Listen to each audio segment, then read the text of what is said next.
So Princess Anne has just erupted in a way that nobody inside the palace has seen before, and the reason she erupted is that Camilla went after William's household.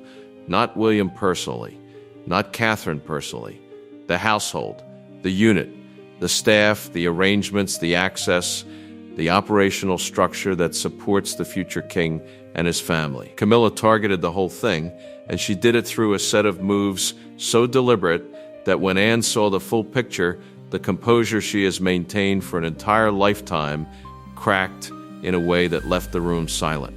And Catherine, watching it unfold, reacted with the kind of shock that comes not from being caught off guard, but from realizing that the situation is worse than you thought. Because Catherine had suspected Camilla was maneuvering.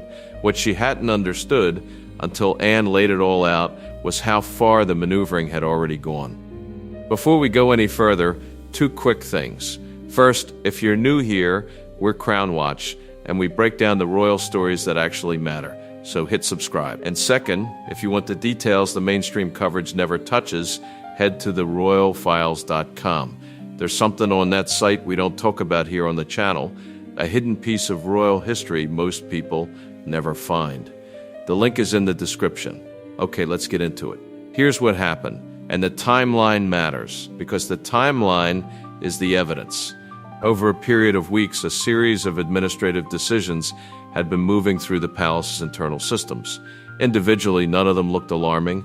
Staff reassignments affecting people who worked across multiple households, budget reallocations that shifted resources between offices, access changes that altered who could use certain palace facilities and when, schedule adjustments that rearranged how shared spaces were allocated across the family's competing demands. Each decision taken alone looked like ordinary institutional housekeeping, the kind of thing that happens constantly inside a palace where dozens of offices share the same buildings and the same resources and the same staff. But Anne noticed something, and this is the first twist, because what Anne noticed is what nobody else had seen. She noticed that every single one of those ordinary-looking decisions moved in the same direction. Every staff reassignment pulled someone away from William's household. Every budget reallocation shifted resources toward Camilla's office. Every access change narrowed what William's team could use. Every schedule adjustment gave Camilla's operations priority over William's. Taken individually, each decision was invisible. Taken together, they described something unmistakable, a systematic, deliberate campaign to weaken the operational capacity of the household that would lead the next reign. Anne didn't discover this by accident. She discovered it because she's Anne, which means she reads things other people don't bother reading. Administrative paperwork, staff circulars, resource allocation summaries, the unglamorous documents that govern how the palace actually functions. And Anne reads them because she understands something most people in her position don't, which is that power inside an institution is not wielded through dramatic confrontations. It's wielded through paperwork, through small decisions that accumulate, through the quiet reshaping of who has what resources and who doesn't. And Camilla, who understands institutional power, at least as well as Anne does, had been using exactly that method to undermine William's household from the inside. Before we go further, real quick, if you're into deep dives on royal stories that actually sit with the complexity instead of just picking a side, hit subscribe and join us here at Crown Watch. We are building something good. Okay, back to it. Now let's talk about why Camilla did this, because the motive matters. And I want to be fair here, because understanding the motive doesn't mean agreeing with the method. Camilla's position inside the monarchy has been under sustained pressure for months. Her future has been defined publicly by William and Catherine's announcement. Her privileges have been questioned. Her arrangements have been challenged. Her household has been told repeatedly and from multiple directions that nothing about its current standing will automatically survive into the next reign. And Camilla, who is shrewd enough to understand what all of that means when you add it up, apparently concluded that if the next reign was going to define itself at her expense, she would make the next reign's launch as difficult as possible. That's the motive, not revenge exactly. Strategy: if William's household entered the next reign weakened, under-resourced, with key staff pulled away and operational capacity diminished, then the transition would be harder. And a harder transition meant a messier beginning. And a messy beginning meant that William and Catherine would be too occupied rebuilding their own household to spend time dismantling hers. Camilla was playing for time. She was creating chaos in the hope that the chaos would delay the decisions that threatened her position. It was, in its own dark way, rational, and it was also, as Anne immediately understood, dangerous enough to the institution to warrant a response that went far beyond a quiet correction. Here's the second twist, and it's the one that turned Anne's concern into fury. Because when Anne mapped the decisions against the timeline, she found something she hadn't expected. The campaign hadn't started recently. It hadn't begun when the pressure on Camilla's position intensified. It had started months earlier, before the public announcement about the next reign, before the discussions about Camilla's future became heated, before any of the confrontations that the family had been navigating. The first staff reassignment that pulled someone away from William's household predated all of it, which meant Camilla hadn't started targeting William's household in response to the pressure on her position. She had started before the pressure existed. She had been undermining the future reign's operational capacity as a preemptive strategy, building the weakness into William's household before anyone even realized a conflict was coming. That's what made Anne explode. Not the targeting itself, which was bad enough, the premeditation, the discovery that Camilla had been quietly, systematically weakening the household that would lead the next reign for months before anyone understood what was happening. Because a reactive move, however harmful, can be understood as the desperate action of someone under pressure. A preemptive campaign to weaken the incoming reign before it even faces pressure is something else entirely. It's institutional sabotage. And Anne, who has spent her entire life defending the institution, who values its stability above almost anything, who has no tolerance for anyone who treats the monarchy's operational capacity as collateral in a personal dispute, reacted to that discovery with a fury that those present described as unlike anything they had ever seen from her. Anne is not a person who loses her composure. Everyone who knows her will tell you the same thing. She is steady, direct, controlled, the calmest person in any room. She has weathered scandals, crises, family upheavals, and decades of institutional pressure without ever publicly cracking. So when the people in the room say Anne erupted, they're describing something extraordinary. They're describing a woman who has spent 70 years mastering her composure, reaching the one thing that breaks through it. And the thing that broke through it was the discovery that someone inside the family had been deliberately undermining the institution she'd given her life to protect. Anne's eruption was not theatrical. It wasn't shouting or table pounding or the kind of dramatic fury that movies depict. It was cold, precise, devastating. She laid out the pattern in detail, decision by decision, date by date, showing how each small administrative change had moved resources and capacity away from William's household and toward Camilla's. She connected the dots between staff reassignments that looked random and were actually coordinated. She identified budget reallocations that had been disguised as routine adjustments, but that consistently favored one office over another. She showed how access changes had gradually narrowed Williams' team's ability to operate in shared spaces. And she did all of it with the methodical clarity of someone who had spent days assembling the evidence before walking into the room. And then she asked the question that silenced everyone. She asked Camilla directly whether she had authorized it. And the room held its breath, because the answer to that question would determine everything that happened next. If Camilla's office had acted without her knowledge, then the problem was a rogue staff that needed to be controlled. If Camilla had authorized it, then the problem was the Queen herself deliberately sabotaging the next reign. Camilla's response was the same defense she had used before. She said her office handled enormous amounts of administrative work, that not every decision reached her desk. That staff often acted on general instructions without her specific approval of each individual action. And the defense wasn't implausible because it was true that a large household generates more paperwork than any single person can track. But Anne closed the defense the same way she always does, with the pattern. She pointed out that every single decision, without exception, moved in the same direction. Everyone weakened William's household. Everyone strengthened Camilla's office. Not one moved the other way. And a pattern that only ever moves in one direction, Anne said, is not the product of staff improvisation. It's the product of instruction. The office knew which direction to move because someone told them which direction to move.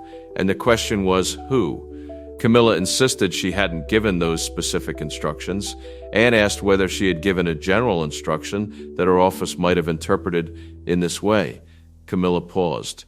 And the pause was the answer, because a general instruction to strengthen her own position, to secure her household's resources, to ensure her office was well supported, could very easily have been interpreted by ambitious staff as authorization to take from the only other household large enough to take from. Williams. Camilla hadn't told her staff to target Williams' household specifically, but she had created the conditions in which targeting it was the obvious way to fulfill her broader instruction. The sabotage wasn't directed, it was cultivated. And that distinction, Anne made clear, did not make it better.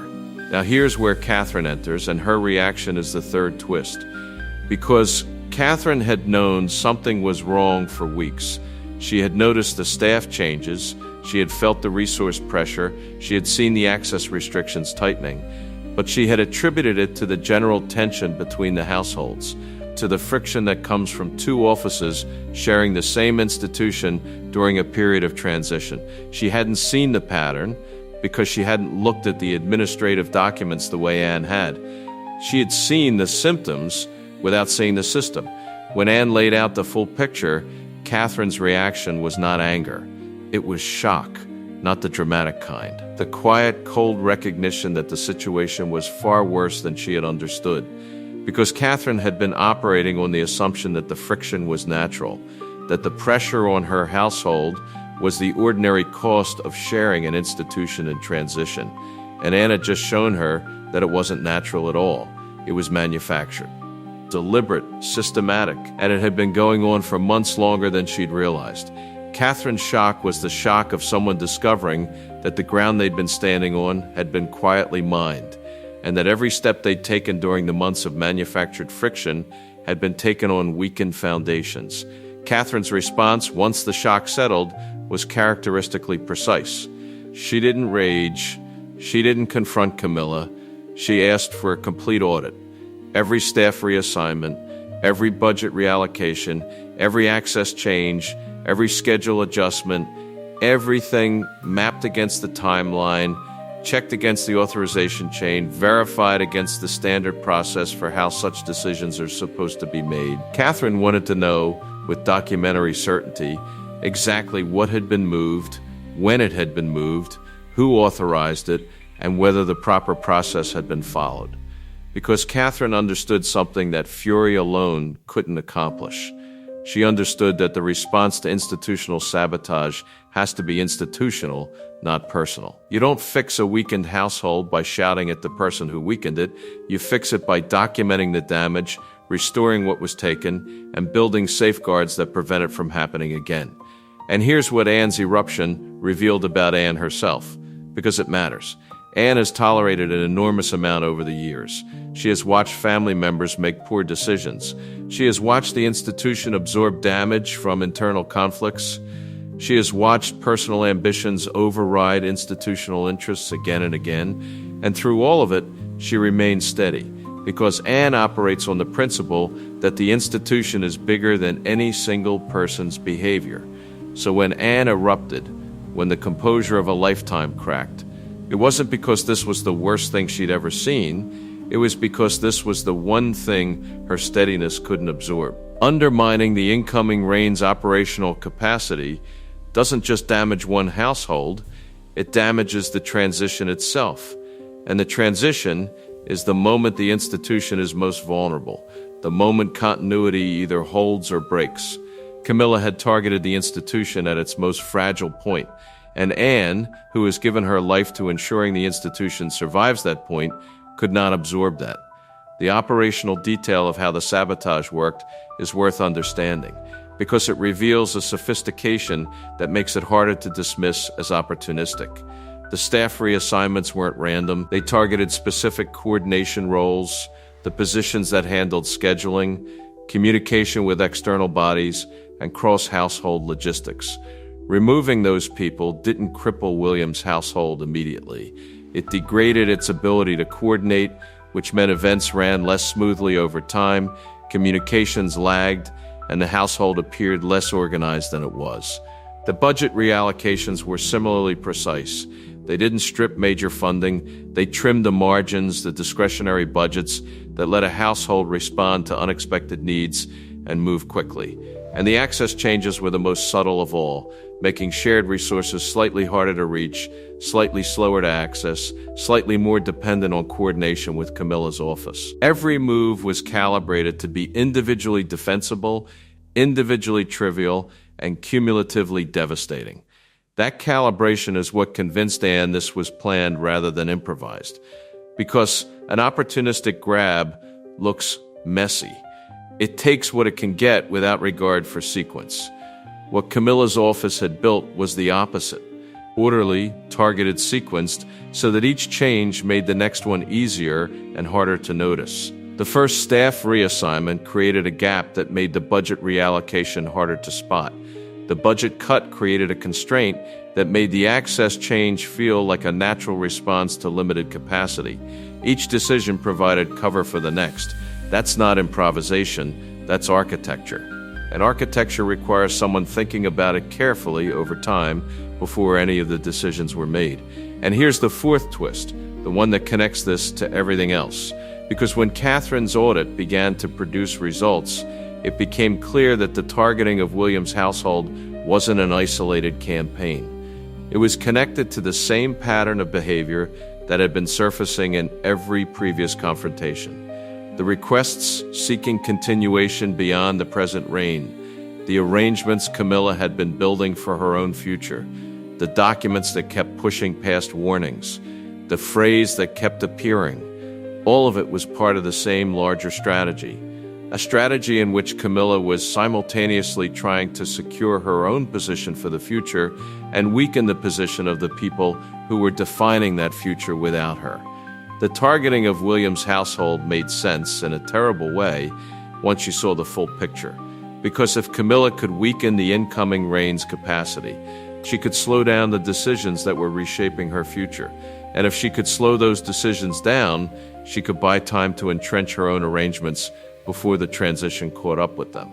The household targeting wasn't a separate campaign, it was the operational arm of the same ambition that had been driving everything else. And Anne, by discovering the pattern, had exposed the connection between the surface-level friction and the deeper strategic agenda underneath it. Charles's position in all of this was, characteristically, the most painful. Because Charles was confronted with evidence that his wife had been systematically weakening his son's household, the household that would carry the monarchy forward. The household Charles himself needed to be strong for the transition he was planning. And Charles couldn't dismiss it, because Anne had brought the evidence, and Anne doesn't bring evidence unless it's solid. Charles reportedly sat with the documentation for a long time, reading through the timeline Anne had built, seeing the pattern she had identified, and understanding, slowly and painfully, that the woman he had spent 30 years defending had been quietly undermining the thing he cared about most, the institution's future. Charles asked the same question he always asks. Was this deliberate? And Anne gave the same answer she always gives. The pattern speaks for itself. Every decision moved in the same direction. No accident produces that kind of consistency. Whether Camilla gave specific instructions or created the conditions for her staff to interpret, the result was the same. William's household had been weakened, the next reign's capacity had been reduced, and the palace's operational resources had been redirected toward an office whose future the institution had already decided was limited. William, when he was briefed on Anne's findings, reacted with the quiet intensity that has become his signature in these situations. He didn't rage. He didn't confront Camilla. He looked at the evidence, understood the pattern, and asked one question. How do we fix it? Not how do we punish her? How do we fix it? That question tells you everything about where William's priorities lie. He doesn't care about the drama. He cares about the institution. And the institution needed its incoming household restored to full capacity, which meant reversing every decision that had weakened it, restoring every resource that had been redirected, and building safeguards to ensure it couldn't happen again. The restoration began immediately. Staff who had been reassigned were returned, budget allocations were corrected, access restrictions were reversed, schedule adjustments were unwound, and new protocols were established requiring that any administrative decision affecting William's household be flagged and approved through a separate authorization chain that Camilla's office could not access. Those protocols are the lasting consequence of the whole affair, because they represent the institution's recognition that the normal administrative processes had been exploited, and that the exploitation required structural prevention, not just a one-time correction. And Anne insisted on one more thing, the thing that makes her involvement in this so characteristic. She insisted that the full pattern be documented and preserved in the succession planning file, not for punishment, for the record. Because Anne understands that institutions survive on memory, that the lessons learned from one crisis only protect against the next if someone writes them down. The pattern Camilla's office had exploited, the method of weakening a household through accumulated small decisions, was now documented. And the documentation would serve as a warning to anyone in any future reign who might be tempted to use the same method. Anne wasn't just fixing today's problem, she was inoculating the institution against tomorrow's version of it. The safeguards themselves are worth understanding because they represent a permanent change in how the palace operates. Before this episode, administrative decisions affecting one household could be made through the normal channels without special oversight. Staff could be reassigned, budgets could be adjusted, access could be modified.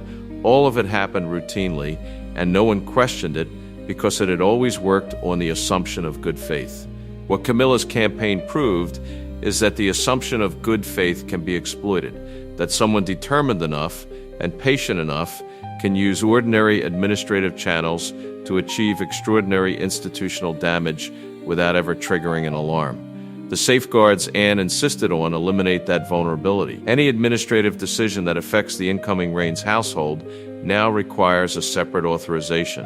A flag is raised, an independent review is triggered. The decision still gets made if it's legitimate, but it can no longer be made quietly in a sequence under the cover of routine without anyone outside the originating office knowing it's happening. Anne built a tripwire where there used to be an open corridor, and the tripwire exists because Camilla proved the corridor needed one. There's a broader lesson in this for the institution, and it's one that extends well beyond Camilla.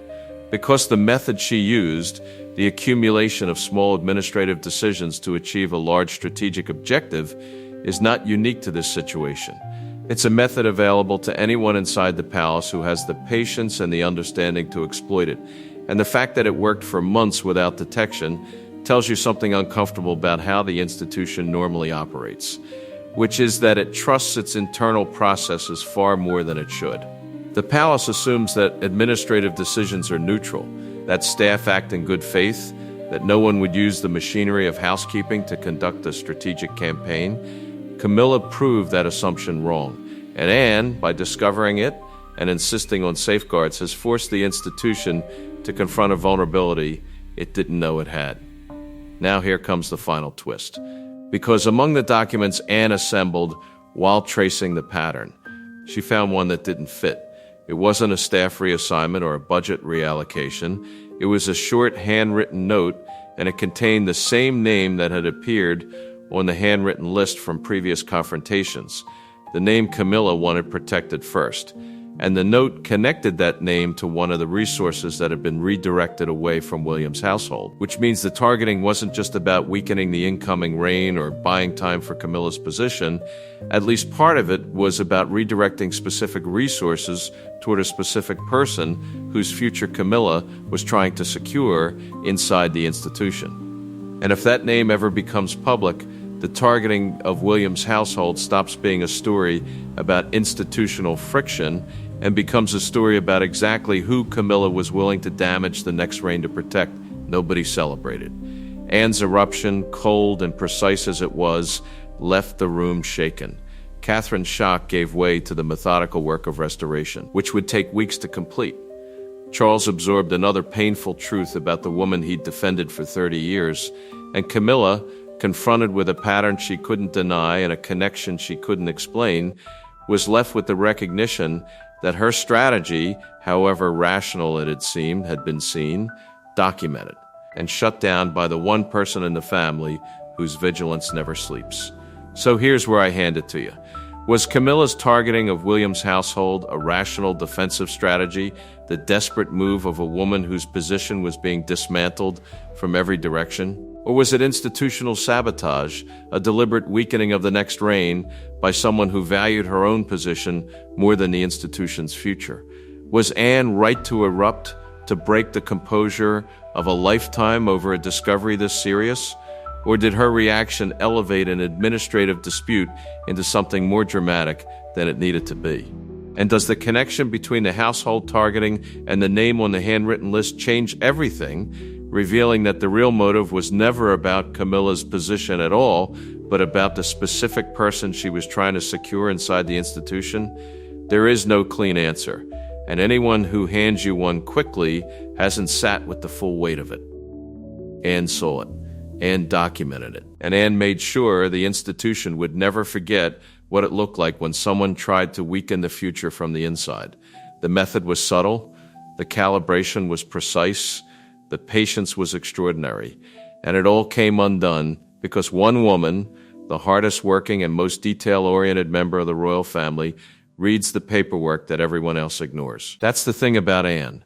She doesn't need dramatic revelations or leaked emails or palace insiders whispering in corridors.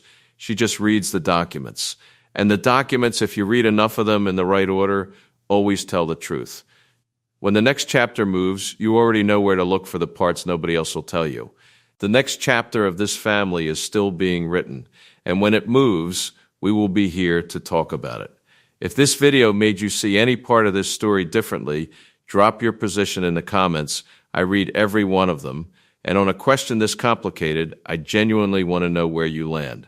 Subscribe if you are not already with us, because the next chapter is coming. And it is going to be one worth watching.